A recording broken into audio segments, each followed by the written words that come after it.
Halo semuanya, selamat siang. Sebelumnya perkenalkan terlebih dahulu, nama aku Fahima. Kalian bisa panggil aku Ima.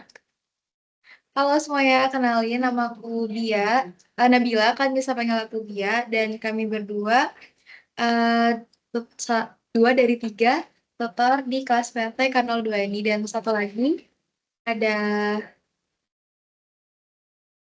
Kak Stefanus.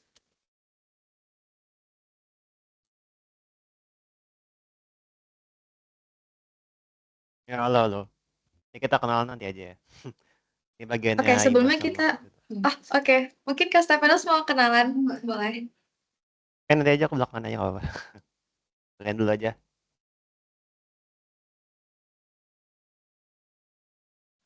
Oke, sebelumnya makasih ya teman-teman semuanya udah mau join di tutorial siang hari ini. Sekarang materi untuk tutorial yang pertama itu adalah evolusi transportasi dan prasarana transportasi.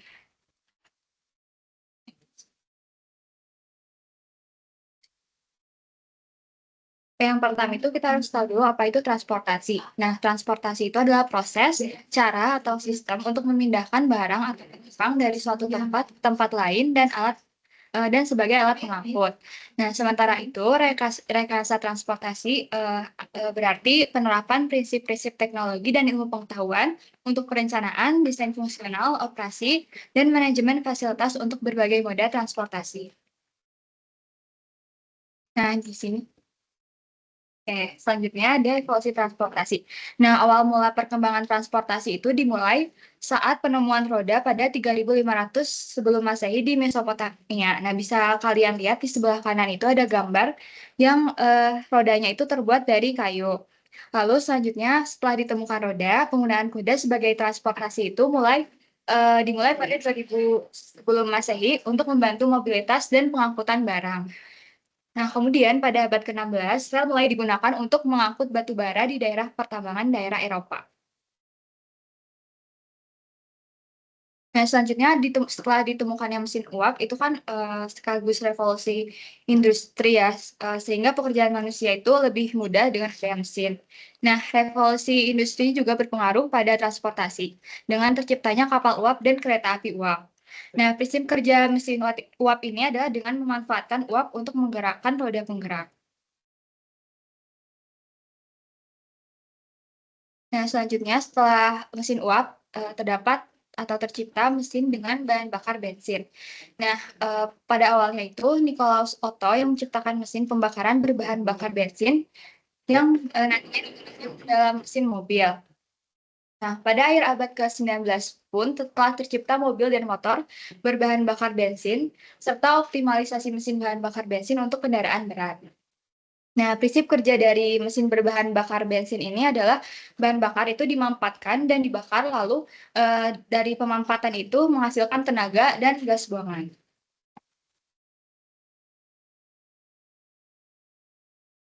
Nah, selanjutnya ada era penerbangan. Nah, era penerbangan ini bukan diawali oleh pesawat, tetapi diawali dengan berhasilnya penerbangan balon udara dengan awak. Nah, era penerbangan dimulai saat Wright bersaudara berhasil melakukan penerbangan dengan pesawat mesin. Selanjutnya, terdapat penerbangan komersial yang hingga saat ini terjadi, dan perkembangan tersebut sejalan dengan pembaharuan kemampuan mesin pesawat. Nah, selanjutnya ditemukannya transportasi modern. Nah, kendaraan dengan mesin listrik mulai diciptakan dengan kendaraan pertama yang beroperasi menggunakan mesin listrik adalah kereta api. Jadi bukan mobil tapi kereta api. Nah, selanjutnya itu pada awal abad ke-21, mobil listrik yang dipelopori oleh Tesla mulai dikembangkan. Jadi sekitar tahun 2003 itu Tesla itu mulai mengembangkan mobil listrik. Nah, selanjutnya kendaraan listrik dikembangkan sebagai inovasi kendaraan yang lebih ramah lingkungan, tetapi sampai saat ini kekurangannya adalah di biayanya yang masih mahal, serta kan kemarin tuh kebanjiran kan kalian tahu. Nah, kalau misalnya mobil listrik kebanjiran itu penggantian baterainya itu bisa sampai 100 juta lebih. Oke, makasih Kak Ima udah jelasin materi sebelumnya. Aku bakal lanjut ke evolusi transportasi yang selanjutnya, yaitu maglev trains. Maglev trains ini itu kepanjangannya Magnetic Levitation Trains, yang mana adalah sebuah kereta rel magnet yang bergerak pada posisi melayang atau mengambang. Jadi keretanya itu pas jalan dia nggak nempel sama relnya gitu. Dan kenapa bisa gitu? Karena dihasilkan oleh gaya elektromagnetik. Keunggulan dari Michael Strange ini yang pertama, dia lebih cepat, terus akselerasi dan deselerasinya lebih unggul, lalu biaya perawatannya juga lebih rendah, dan bunyi atau suara yang dikeluarkan tuh lebih sunyi daripada kereta biasanya. Terus selain keunggulan ada kekurangan. Kekurangannya itu infrastruktur dari Michael Strange ini harus baru, nggak bisa menggunakan infrastruktur kereta yang lama. Terus biaya pembangunannya juga lebih mahal, serta kalau misalnya dia lagi di kecepatan yang tinggi, dia akan memakan energi yang lebih banyak. Untuk sejarahnya sendiri, Maglev Trains itu konsep pertamanya dari kereta melayang ini tuh ada dibuat tahun 1934 di Jerman, di mana si kereta ini bisa melayang karena adanya medan magnet gitu. Terus karena dia melayang dan tidak menyentuh si relnya, gaya geseknya tuh berkurang, jadinya keretanya bisa lebih cepat daripada kereta konvensional biasanya.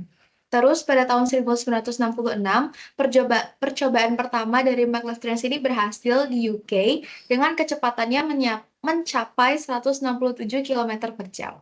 Habis itu untuk kereta komersial yang pertama itu berhasil diluncurkan atau dijalankan namanya The Linimo di Aichi, Jepang pada tahun 1984 dengan kecepatan sampai 100 km per jam dan trek sepanjang 8,9 km. Habis itu di tahun 2000-an sekarang itu ada 6 kereta yang beroperasi di seluruh dunia, ada 3 di Tiongkok, 2 di Korea, dan 1 di Jepang. Oke, lanjut kita masuk ke sistem elevasi dari maglev trains ini. Ada dua sistem. Yang pertama ada EMS atau Electromagnetic Suspension, di mana kereta ini bisa melayang karena adanya tarikan rel ferromagnetik. Elektromagnetnya pada kereta ini tuh diorientasikan ke rel dari bagian bawah seperti gambar yang ada di PPT dengan rangkaian yang berbentuk C. Jadi magnet yang ada di kereta itu ditempel dari bawah terus nempelnya di dari bawah rel keretanya gitu pokoknya. Habis itu yang kedua ada EDS atau Electrodynamic Suspension, di mana kereta ini bisa melayang karena adanya gaya tolak-menolak dan tarik-menarik antar medan magnet yang diciptakan oleh magnet superkonduktor atau rangkaian magnet permanen yang ada gambarnya seperti di PPT ini ya. Terus kita masuk ke prasarana transportasi. Yang pertama ada jalan. Kalian udah pasti tahu dong jalan yang sehari-hari kita lalui. Jalan itu definisinya adalah jalur yang memungkinkan mobilitas manusia maupun barang dan dapat dilewati tanpa memerlukan izin yang khusus. Manfaat jalan itu ada beberapa. Yang pertama mobilitas, ya untuk memindahkan barang atau manusia dari satu tempat ke tempat yang lain. Lalu ada akses layanan publik, di mana jalan ini akan memperbolehkan manusia untuk mengakses kebutuhan utamanya seperti ke rumah sakit, ke sekolah, tempat ibadah, pusat perbelanjaan, dan lain-lain. Terus jalan ini juga bisa menyokong pertumbuhan ekonomi di mana perusahaan itu dapat mencakup wilayah yang lebih luas untuk memperbesar pasarnya, serta bisa mengurangi biaya logistik, serta juga meningkatkan efisiensi produksi. Lalu yang terakhir dapat mengurangi kepadatan lalu lintas dengan pengusahaan pendistribusian lalu lintas yang merata, lalu bisa mengurangi kemacetan serta memperpendek waktu perjalanan. Lalu fungsi dari jalan sendiri ada 4. Yang pertama ada transportasi, sama seperti tadi menjadi jalur untuk kendaraan bermotor, sepeda, atau pejalan kaki untuk berpindah. Lalu fungsi sosialnya bisa menjadi tempat interaksi antar individu, antar kelompok, komunitas, dan juga akses ke layanan publik. Setelah itu, fungsi ekonominya seperti yang tadi udah aku jelaskan, memfasilitasi pergerakan barang dan juga orang, serta memperbolehkan perusahaan untuk mengakses pasar yang lebih luas. Lalu, fungsi keamanannya, jalan itu saat dibangun harus dipastikan keamanannya, faktor keamanan, untuk pengguna jalan, seperti, perencanaan lalu lintas yang baik, pengaturan lampu lalu lintas, serta perbaikan infrastruktur jalan yang sudah rusak. Oke, untuk klasifikasinya sendiri ada beberapa, jenis. Yang pertama, berdasarkan sistem jaringan jalan, itu dibagi jadi 2, ada sistem jaringan jalan jalan primer, dan yang kedua sekunder. Habis itu berdasarkan fungsinya, ada jalan arteri, jalan kolektor, jalan lokal, dan juga jalan lingkungan. Lalu berdasarkan statusnya, ada jalan nasional, jalan provinsi, jalan kabupaten, jalan kota, dan jalan desa. Terus berdasarkan penggunaannya, ada jalan kelas 1, kelas 2, kelas 3, dan jalan kelas khusus. Lanjut ke prasarana transportasi selanjutnya, yaitu jalan rel. Jalan rel itu definisinya adalah kesatuan konstruksi yang terbuat dari baja, beton, atau bahan yang lain. Terus terletak di permukaan, di bawah permukaan tanah, ataupun di atas permukaan tanah, bergantung bergantung beserta perangkatnya yang mengarahkan jalannya kereta api, gitu. Jadi intinya jalan rel ini untuk menjalankan kereta api gitu ya.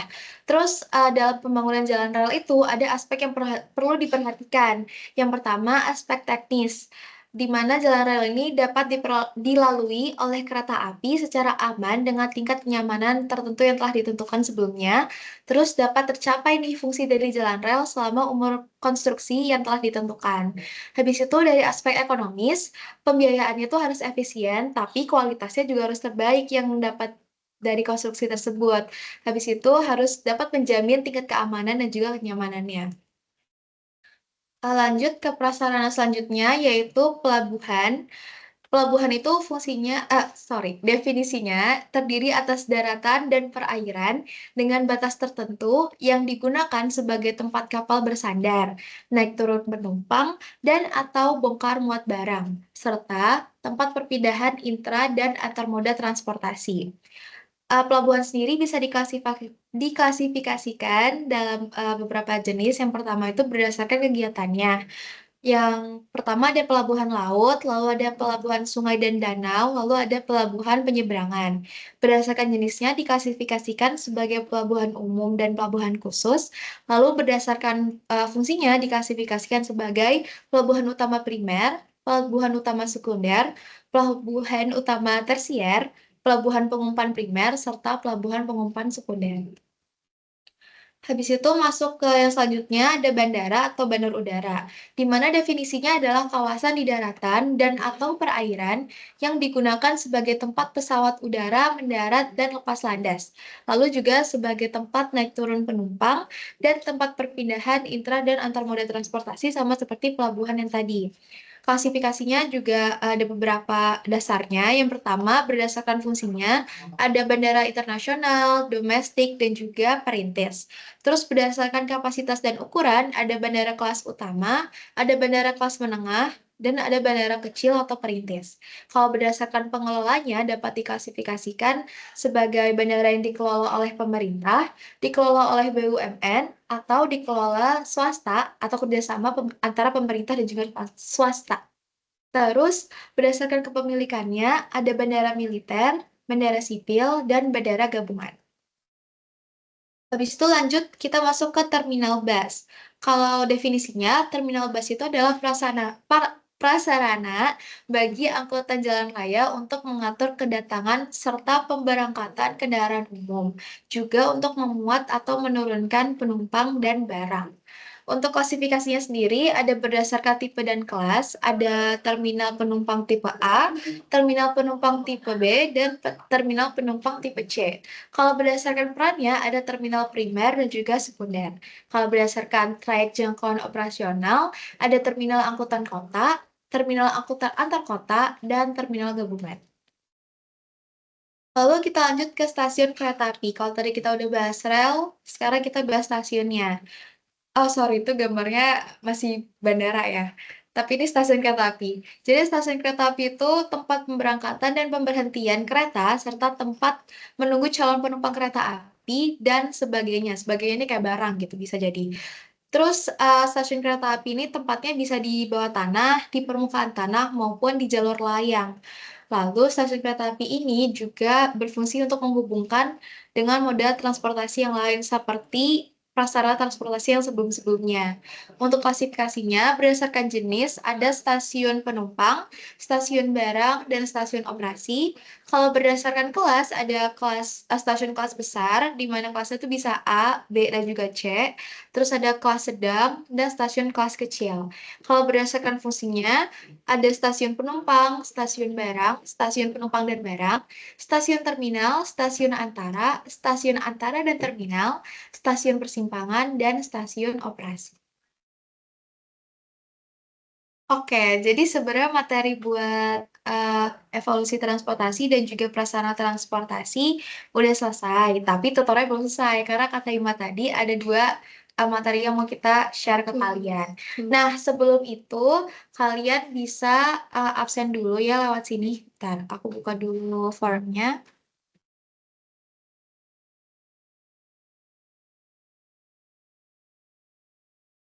Udah dibuka sih formnya, bisa langsung diisi aja ya guys. Untuk pengisian formnya mungkin sampai 13.35. Oke, 13 sampai 13.35 ya guys. Sampai 13.35. Kalau sambil absen kalian ada pertanyaan, boleh ya guys.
Oke guys, sekarang udah 13.35. Kita lanjut ke materi dari kuisnya. Oh oke. Materi selanjutnya ya. Oke. Oke, BTW ini aku izin aku yang share screen aja ya. Soalnya aku mau cara-cara juga.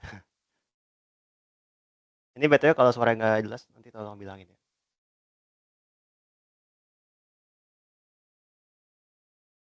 Oke, mungkin aku kenalan dulu. Tadi masih ah, belum puas kenalannya ya.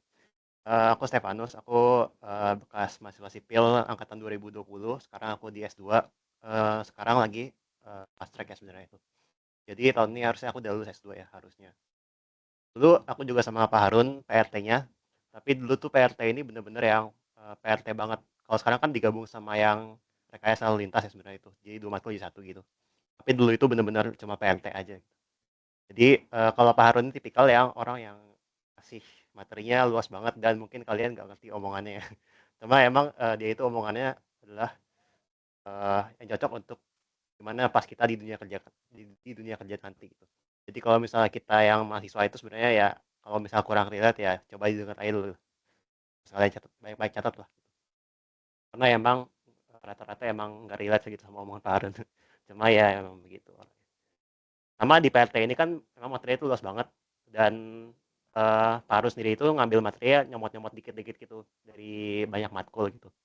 Masuk matkul-matkul S2 karena misalnya yang tentang kebijakan dan perencanaan itu matkul S2 itu. Nah, untuk itu oh ya, tadi jangan lupa juga buat yang belum join pakai aku sendiri, silakan diganti pakai aku sendiri ya karena nanti bakal cek ke attendance list juga. Nah, mungkin aku kasih pengantar singkat ke sini dulu kali ya.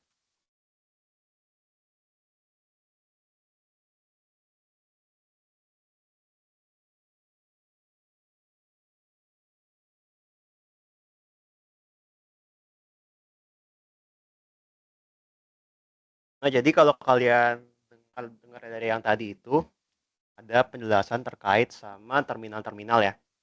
Nah, jadi kalau misal dalam transportasi itu kita tahu kita punya dua istilah yang namanya kalau yang punya suatu jaringan kan seperti ini. Ini tuh kayak node-node-nya gitu. Terusnya ada yang menghubungkan antar node-nya itu. Node, node itu adalah simpul ya, BTW. Terus ini adalah link. Link itu adalah penghubung antar simpulnya itu. Nah, jadi ketika kita bicara tentang transportasi, itu ada prasarana-prasarana yang menjadi node sama ada prasarana yang menjadi linknya juga. Gitu. Kalau misalnya kalian lihat tadi di darat itu kan ada linknya, ada node juga. Darat itu kan ada dua ya, ada jalan sama ada jalan raya sama jalan rel ya. Nah, kalau misalnya untuk jalan raya, linknya itu berarti ada jalan ya.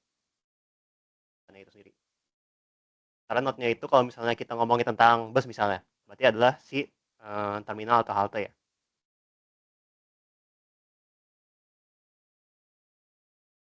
Terus kalau misalnya ngomongin rel, berarti di sini ada stasiun, ya kan? Sementara itu kalau misalnya di laut, kan pakai kapal ya. Kapal itu BTW sarananya. Karena sarana itu adalah si pelabuhan kalau untuk node-nya ya. Kalau linknya adalah si jalur pelayaran.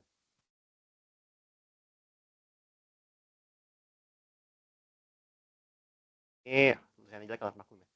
Terus kalau misalnya di transportasi udara, itu node-nya adalah si bandara.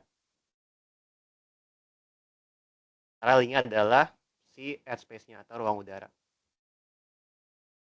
Jadi kalau ngomongin transportasi pasti ada ngomongin tentang suatu jaringan. Jaringan itu terdiri dari ada node sama ada linknya juga.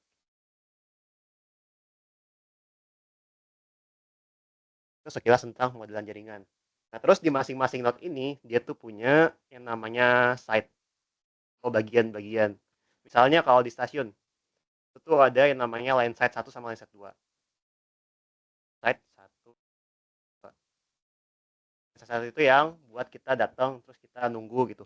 Line site 2 adalah tempat si kereta, tempat kita naik keretanya itu kayak misalnya peron, itu masuk line side 2 gitu. Di pelabuhan itu ada line side sama ada yang namanya seaside. Jadi ada sisi darat sama sisi laut. Sementara kalau di bandara itu ada landside sama airside. Nah, untuk masing-masing itu tentunya si landside sama airside itu beda-beda. Kayak misal di bandara itu kan airside-nya ada tentang ada bagian seat, misalnya itu ada taxiway, apron, ada runway kan. Nanti ini kalian pelajari lagi di yang namanya mata kuliah Rekayasa Infrastruktur Transportasi. Itu di semester 5 kalau nggak salah. Seperti itu. Nah, terus apa sih bedanya jalan biasa sama jalan rel? Itu dibahas juga di matkul yang itu kalau nggak salah. Kalau jalan biasa intinya dia tuh lebih fleksibel gitu. Kalau jalan rel tuh lebih kaku di aturan-aturannya. Soalnya kalau kalian tahu kan di jalan biasa itu kan melayani kayak mobil, melayani truk.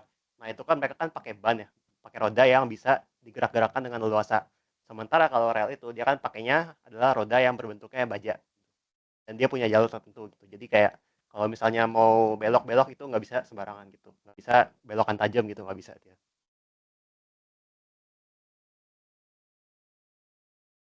Itu untuk pengantar terkait dengan terminal. Aku sekarang masuk ke materi yang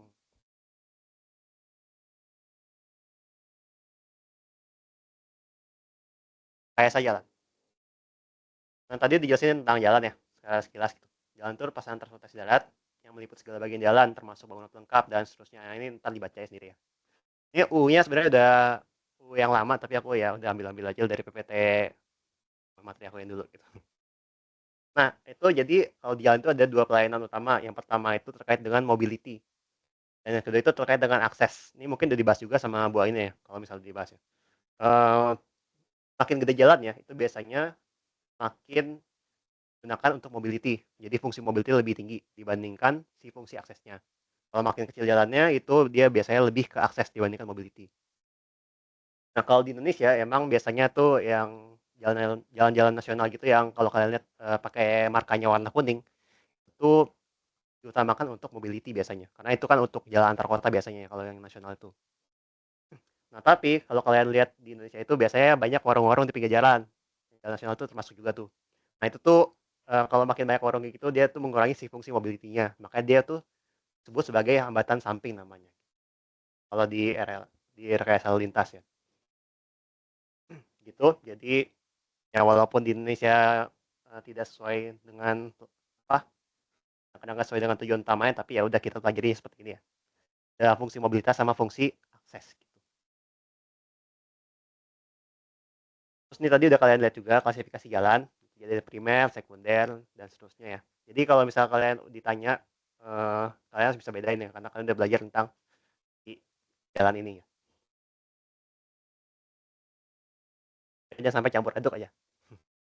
Ini kalau yang status ini, jadi kayak misalnya jalan nasional, jalan provinsi, ini tuh tergantung sama siapa yang bertanggung jawab terhadap jalan itu gitu. Jalan nasional berarti itu nanti tanggung jawab si pemerintah nasional gitu. Kalau provinsi berarti Pemprov gitu, dan seterusnya. Ini ada sistem jaringan jalan primer.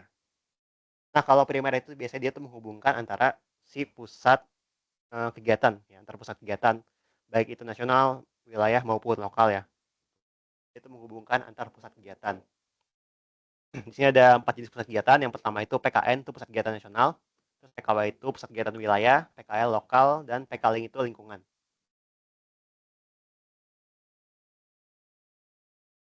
Terus yang kedua yang untuk sekunder itu dia tuh lebih ke dalam suatu wilayah itu gitu, dalam wilayah itu sendiri. Jadi kan kalau ini kan antar wilayah ya, sementara ini dalam wilayahnya itu sendiri. Itu fungsinya untuk mobilitas dan juga akses bagi pelayanan barang maupun jasa ya di dalam si wilayah itu sendiri untuk orang-orang yang dalam wilayah itu.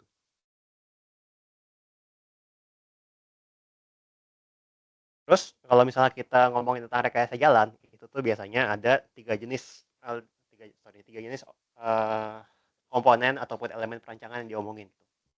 Nah, ini mungkin kalian nggak usah terlalu mendalam ya, ini secara sekilas aja. Pertama itu ada elemen horizontal, yang kedua itu alignment vertikal, sama yang ketiga itu penapang melintang. Nah, ini tuh kalau misalnya kita kita proyeksikan ke dalam suatu sumbu, tuh kalau misalnya si yang vertikal itu ada di sini nih, sumbu apa ya sebutannya, sumbu Y ya, sumbu Y sama sumbu X gitu, potongan sumbu Y sama sumbu X. Yang horizontal ini yang di bidang X itu, ini yang tiga ini yang penapang melintangnya gitu. Jadi kalau digabungkan antara yang horizontal dengan vertikal itu jadi namanya penapang melintang atau cross section. Nah, ini tuh namanya kalau yang ini tuh namanya potongan profil tanah biasanya disebutnya. Kalau yang horizontal itu ya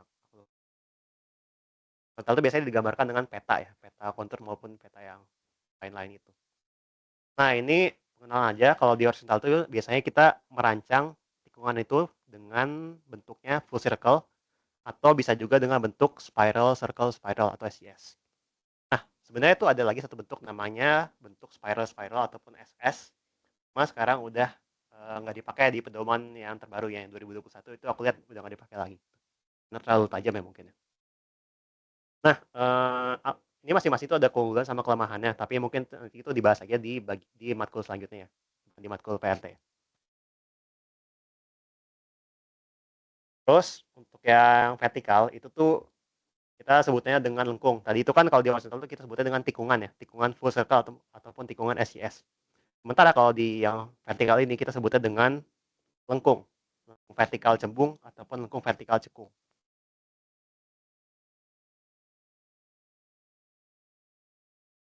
Nah, ini tuh kalau misalnya di yang jalan ini tuh dia tuh biasanya tuh pakai bentuk parabolik ya untuk membuat si lengkungnya itu. Sementara kalau di jalan rel itu dia tuh biasanya pakai lengkungnya tuh harus bentuknya lingkaran, nggak bisa parabolik. Karena kalau parabolik itu kan lebih tajam ya, sementara lingkaran itu lebih smooth ya untuk perpindahannya, perpindahan gradiennya. Terus yang ketiga adalah penapang melintang. Ini perpotongan antara si yang horizontal sama vertikal ya. Jadi kalau misalnya kalian cek di standarnya itu, di potongan melintang itu ada yang namanya rumaja, rumija, ruasja. Nah, apa itu nanti bakal jelasin di sama buah ini harusnya ya. Nah, lanjut ke peta kontur. Ini nanti kalian bakal ketemu ini di semester berapa ya, aku nggak tahu sih. Nanti kalian pas di matkul pengantar perpetaan atau apalah nggak tahu nama sekarang ya. Itu bakal ngomongin tentang peta terus. Dan kalian bakal bersinggungan banyak dengan yang namanya peta kontur. Itu dipakai juga di matkul rekayasa jalan nanti. Nah, ini tuh peta kontur adalah suatu peta yang terdiri atas garis-garis kontur atau garis-garis ketinggian gitu. Jadi misalnya di sini tuh ketinggian tuh 1000, ini 1050 dan seterusnya. Intervalnya nanti ada cara buat nentuinnya. Nah, itu nanti kalian bakal pelajarin juga. Terus ada juga informasi terkait dengan koordinat dan juga elevasi. Sama ini merupakan hasil dari pengukuran topografi, ukuran ketinggian. Nah, kalau di rekayasa jalan kita tuh bakal menggambar yang namanya fase. Jadi di sini tuh ada beberapa istilah. Yang pertama itu rolling points. Itu titik-titik penting, misalnya nih A, B, C dan seterusnya. Itu biasanya tuh berupa si kota-kota gitu atau pusat-pusat kegiatan yang harus dihubungkan secara horizontal ataupun vertikal atau harus dihindari juga bisa. Terus koridor itu adalah bidang panjang yang menghubungkan titik penting. Sementara trase itu adalah si garisnya. Garis yang menghubungkan titik penting itu jadi sumbu jalan. Dan PI itu adalah point of intersection. Jadi perpotongan antar trase ketika nanti terjadi PI itu akan dibuat menjadi tikungan, baik itu tikungan FC maupun tikungan SCS secara horizontal ya. Sampai sini ada yang mau ditanya dulu nggak ya? Tunggu sampai 13.50 ya.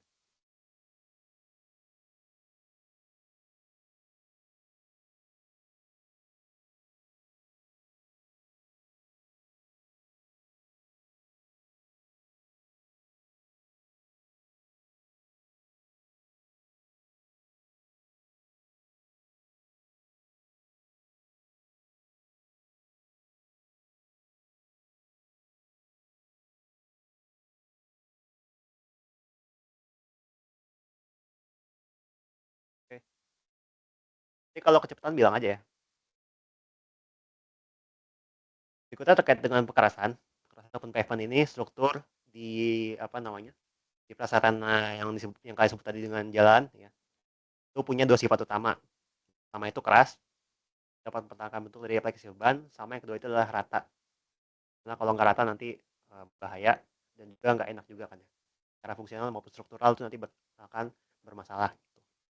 Di jalan rel itu juga disebut dengan kekerasan juga. Gitu. Tapi ada bedanya.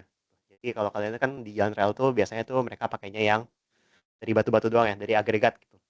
Kalau kalian sebut agregat. Karena kalau di jalan raya itu pakai aspal atau bisa juga pakai beton. Jadi beda. Nanti bedanya lebih lanjut lagi kalian akan pelajari di semester 5 ya, di matkul RIT. Terus ada juga sifat penting lainnya. Ini secara fungsional dia tuh harus punya yang namanya kekesatan. Kesat ini buat ciptakan grip. Jadi kesat ini kalau kalian belajar di SMA ataupun SMP itu biasanya dinyatakan dengan yang namanya mu. Itu adalah koefisien kasaran ya, kasaran relatif ya. Untuk menciptakan grip ataupun cengkeraman dari ban dengan jalan pada saat hujan maupun pada saat kering. Nah, untuk apa sih tujuan pekerasan ini? Dia tuh tujuannya adalah untuk mendistribusikan beban. Kalau kalian nggak punya pekerasan, cuma punya tanah doang gitu di bawahnya gitu. Nah, itu kan dia bakal itu ya, bakal apa namanya? Bakal melendut tanahnya itu. Jadi misalnya kalian punya tanah. Jadi kalau misalnya kalian bayangin gitu, kalian punya mobil, kalian lintasin di tanah. Sama kalian lintasin di jalan raya. Nah, dia kan kalau misalnya jalan raya kan bakal nggak berubah ya, bentuknya relatif nggak berubah. Sementara kalau kalian lintas di tanah, itu dia akan bakal apa ya? Bakal turun ke bawah tanahnya gitu. Makanya itu tuh kita harus bisa manipulasi si tegangannya itu gitu supaya nanti dia pas diterusin ke tanah jadi paketan kecil-kecil gitu. Kita punya tegangan sebesar ini misalnya nih, dari satu ban kendaraan gitu. Nah, ketika sampai di tanah dia tuh harus sampai sekecil ini gitu. Cara ngecilinnya adalah dengan nambah si pekerasan ini gitu. Sama juga dari si ketebalannya ini. Dia ada pekerasan dengan tebal tertentu. Si pavementnya ini dia tuh kasih bahan yang punya modulus tertentu. Kalau kalian udah pelajari itu di matkul rekayasa bahan ya harusnya. Tuh dia tuh modulusnya kan beda dengan tanah ya. Pasti ya modulus sisi pekerasan tuh lebih besar daripada yang modulus sisi tanah gitu. Sementara kalau modulus tanah itu pasti lebih kecil gitu. Makanya kalau si pekerasan tuh kalau kalian litasin dia nggak bakal turun, relatif nggak bakal turun ya. Jadi pekerasan bermasalah ya. Nah jadi si tegangan itu dimanipulasi atau dikecil-kecilkan, dipotong-potong ya istilahnya ya. Energinya dengan cara satu itu pakai ketebalan. Jadi kita kasih ketebalan. Sama yang kedua adalah kita kasih bahan yang lebih kuat. Makanya di sini ada parameter tinjauannya ada 4. Yang pertama itu adalah tegangan, terus stiffness atau modulusnya ini. Jadi sama ya stiffness sama modulus itu. Terus CBR. CBR ini adalah daya dukung tanah dasar. Dan juga repetisi bawahnya. Repetisinya adalah berapa kali si lintas apa sih berapa kali si roda itu melintas dalam 1 tahun ataupun dalam satuan waktu tertentu gitu.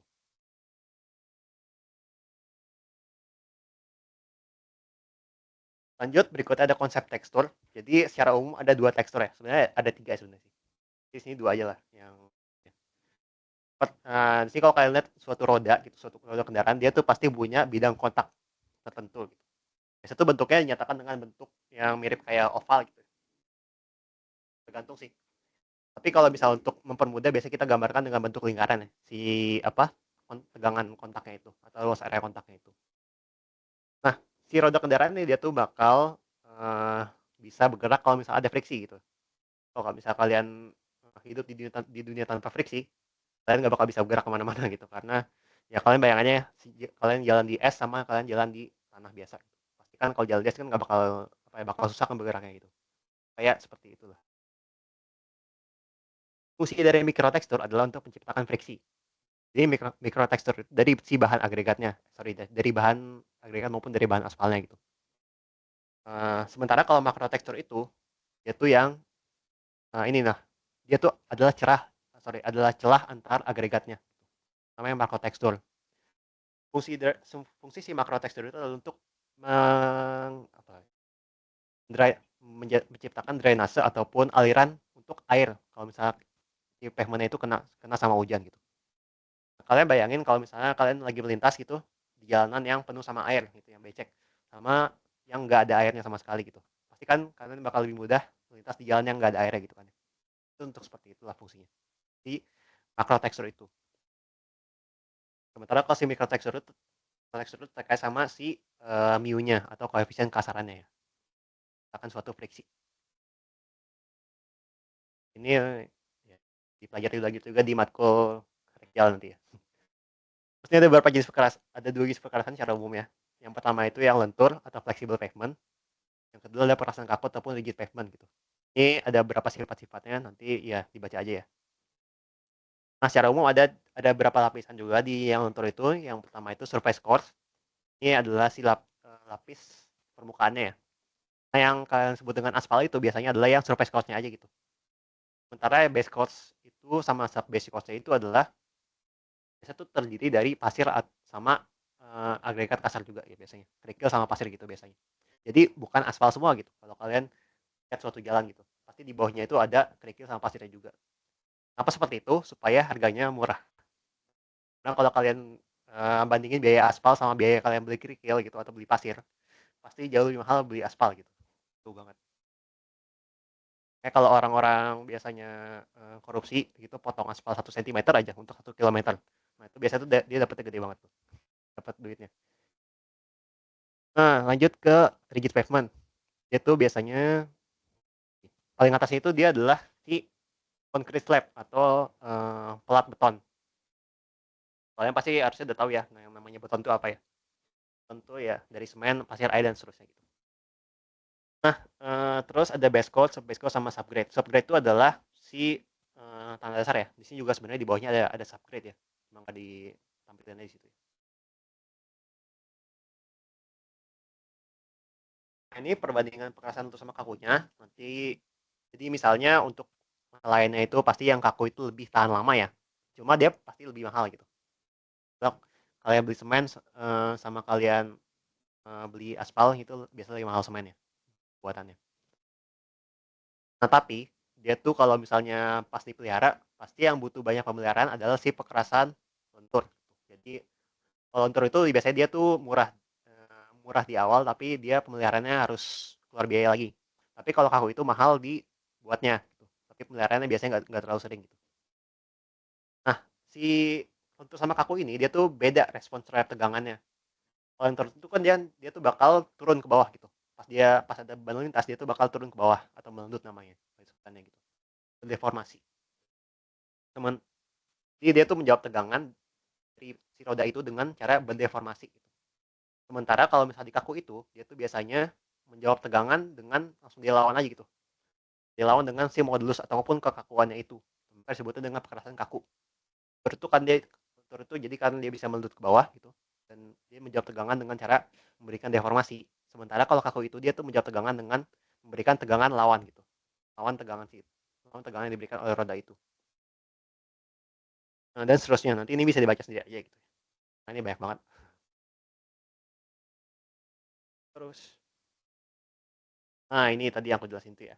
Jadi si perkerasan lentur itu menjawab tegangan dengan cara merubah bentuknya ya, atau berdeformasi ya. Jadi dia tuh awalnya kan kayak gini ya. Ada beban yang melintas, nanti dia tuh bakal melendut ke bawah gitu, berdeformasi. Nanti dia bakal balik lagi ke atas. Tadi disebutnya dengan lentur. Ini bentuk sebaran tegangannya seperti ini nanti. Nah, sementara yang kaku itu nanti dia tuh bakal melawan langsung tuh dengan tegangan lawan. Lawan tegangan yang diberikan dengan tegangan yang dia punya. Yaitu makanya yang adalah kekakuan gitu. Jadi bentuk tegangan seperti ini.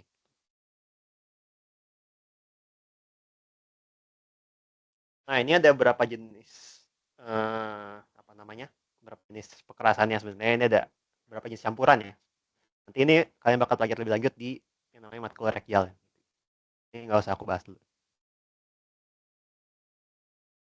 Nah, ini prinsip sebar tegangannya ya. Jadi kalau misalnya kalian punya surface, dia tuh biasanya bakal menyebarkan tegangannya lebih jauh. Tapi dia tuh nggak bisa tebal-tebal karena kalau tebal-tebal makin tebal kan makin mahal pastinya. Karena ini kan bagian aspalnya ya, bagian agregatnya kalau yang di bawah-bawahnya ini. Jadi makin ke bawah biasanya tuh makin murah harganya. Kayak yang paling bawah ini dia tuh lebih tebal dibandingkan yang atasnya karena yang bawah ini lebih murah gitu. Jadi kan seperti aku bilang, kita punya 2 pilihan. Kita mau pakai bahan yang modulusnya tinggi atau yang lebih kaku, atau mau pakai modal yang bahannya yang biasa-biasa aja tapi dia tuh kita tebelin gitu. Nah, biasanya tuh kalau kita tebelin di bawah dia bakal lebih murah relatif gitu. Nah, kalau karena dari gradiennya, dia tuh bakal nyebarin lebih jauh di bagian yang atas ini. Jadi ini kan lebih miring daripada yang ini kan ya. Kayak kalau kita bilang di situ lebih kaku atau modulus lebih tinggi gitu, dibandingkan yang di bawah-bawahnya. Kalau makin rendah modulusnya atau makin jelek bahannya. Seperti itu. Sampai situ dulu ada yang mau tanyain? Tunggu sampai 14.01 ya.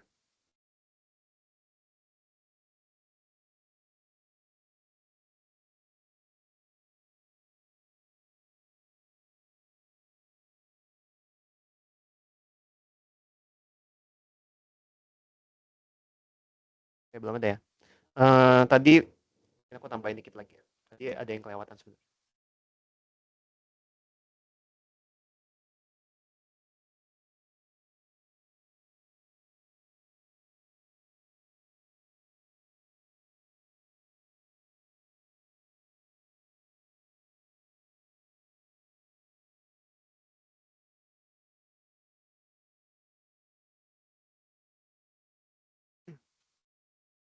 Tadi kalian dengar istilah juga yang di tutorial pertama ya. Ini namanya moda.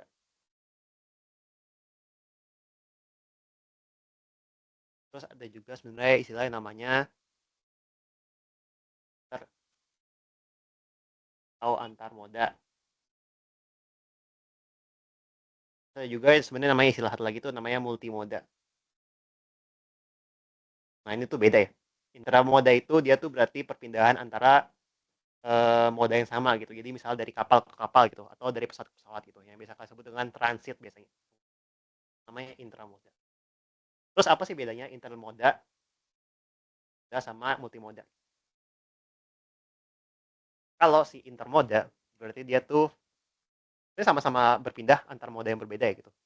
Kalau multimoda itu dia tuh perpindahannya dia tuh nggak terintegrasi gitu. Sementara kalau intermoda itu dia terintegrasi. Kalau kalian ngomongin tentang integrasi biasanya itu ada berapa jenis ya, ada integrasi macam-macam lah. Tapi intinya kalau intermodal itu berarti dia sudah terintegrasi perpindahannya gitu. Makanya biasanya tuh kalau misalnya yang sekarang banyak harus digaungkan itu adalah yang ini. Karena kalau makin terintegrasi biasanya tuh biayanya makin murah. Ya kayak misalnya kalau kalian dengar tarif terintegrasi Transjakarta, nah, itu biasanya kait dengan intermodality, bukan multimodality. Kayak ini yang lebih bagus ya, konsep yang lebih bagus dibandingkan yang ini. Ya. Terus mungkin aku tambahin dikit lagi terkait sama jalan rel. Tadi kalau misalnya kalian dengar kan rel itu kan ada yang di apa ya namanya 8 grade. Terus ada juga yang elevated. Sama ada juga yang underground.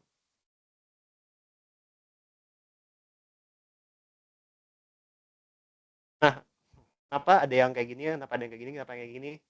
Semua tergantung sama satu dari konturnya, dari apa ya namanya sih?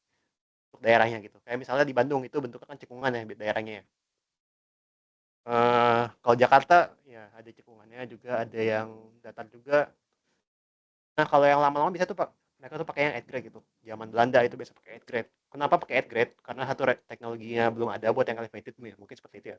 Sama yang kedua, dia lebih murah gitu. Dia paling murah dibandingkan elevated sama underground. Nah, ini biasanya tuh biayanya di kira-kira tuh estimasinya adalah 1:3:8 biayanya. Nah, kalau kalian bangun yang 8 grade itu dia tuh biayanya cuma 1 gitu. Kalau kalian bangun yang elevated dia tuh 3. Sementara kalau yang underground tuh dia paling mahal. Dia tuh 8 kali lipat dibandingkan yang 8 grade. Makanya ya seperti itulah ya. Kenapa kenapa nggak semuanya underground aja gitu biar tata kotanya lebih rapi gitu. Karena biayanya mahal. Gitu. Juga belum tentu si wilayahnya itu cocok dengan untuk membuat si kereta yang underground itu.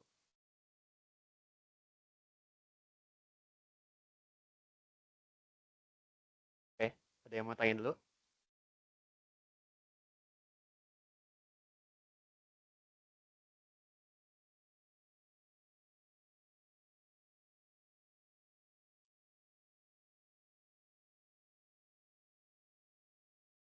Mungkin terkait sama itu ya apa namanya?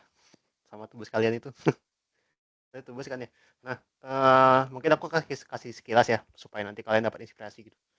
Ini tuh topik-topik penelitian yang ada di ataupun yang apa ya keahlian-keahlian di rekayasa transportasi ya. Jadi yang pertama itu ada tentang policy and development, itu terkait sama kebijakan sama perencanaan transportasi. Ini ada macam-macamnya. Nanti bisa kalian cek di ini tsl.itb.ac.id kelompok kalian rekayasa transportasi ya. Terus ada sistem and planning, itu terkait sama modeling itu, nanti kita bahas juga di tutorial selanjutnya. Terus ada juga terkait dengan infrastructure design, ini terkait dengan yang aku bahas tadi juga ya, terminal-terminal itu sama juga terkait dengan pavement.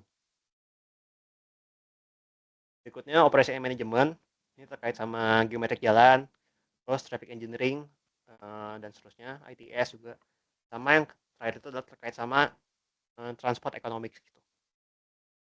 Terkait sama ya biaya-biaya apa ya, pembangunan infrastruktur nanti biayanya berapa gitu, apakah layak atau enggak dilakukan kayak gitu ya.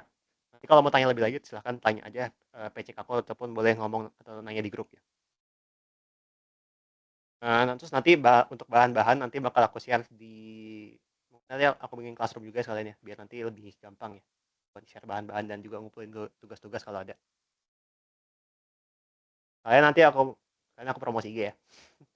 Jadi silakan di follow di sini kalau misalnya mau follow ya. Nanti di sini aku udah kasih yang namanya review dan prediksi untuk matkul-matkul ekstrapolis di S1 ya. Jadi nanti matkul-matkul selanjutnya kalian bisa cek di sini si review sama prediksinya. Nah, terus ada YouTube di sini. Kalau misalnya di YouTube ini tuh aku udah pernah jadi asisten di beberapa matkul lain. Nanti aku bakal upload video di situ ya. Ada banyak tuh. Kalau kalian mau cek-cek misal tentang rancangan geometrik jalan yang tadi aku jelasin, ada di sini juga. Tentang pekerasan jalan ada juga di situ. Silakan kalian cek aja yang udah pernah aku tutorial. Oke. Sekian dari yang lain, ada yang mau nambahin nggak? Dari Bia atau dari Ima? Cukup bos dari kami.